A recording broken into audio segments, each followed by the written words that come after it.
So in workout 2, the second part of the routine involves some more exercises that you may not have seen. One is monster walk. Now if you look at monster walk, typically it's done with the TheraBand wrapped around your thighs or at your ankles.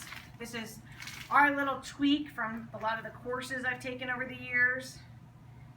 You stand on the TheraBand, you cross it in front. It's a little way to get different actions of the hips and the knees to fire. So you cross in front and then you cross behind.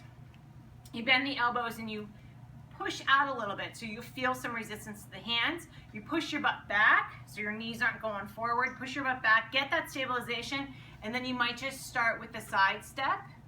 You might start with then alternating, and then you can actually go to a walk to the side. You can also go forward and back, and then again you can add walking forward and walking back. So, some other unfamiliar exercises might be a cross pattern lunge. So imagine you're standing in an X and you're going to lunge to the front and out to the side and to the back behind you. In the beginning it might just be a small movement and then eventually progress to a larger movement.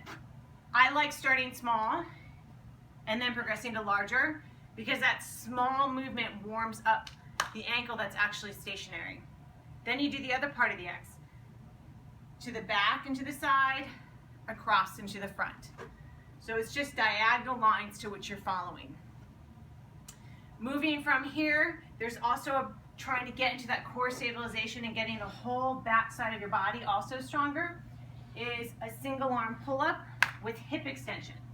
So you go into a kneeling position and then lying down onto your belly. You're going to grab your lap bar or your pull-up bar. You'll have that attached. You can just feel if you're at the right resistance. This is not meant to be a big strengthening where you're pulling yourself up. This is just meant to be a nice glide up and down, about 50%, 40% intensity to start. At the end it will feel about 70. And then you're going to lift the opposite leg straight up. You're reaching out of the hip.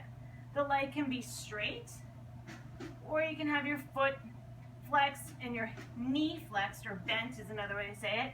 As you pull up, you lift the thigh up, and then you come back down. Last but not least, we tend to forget about stretching.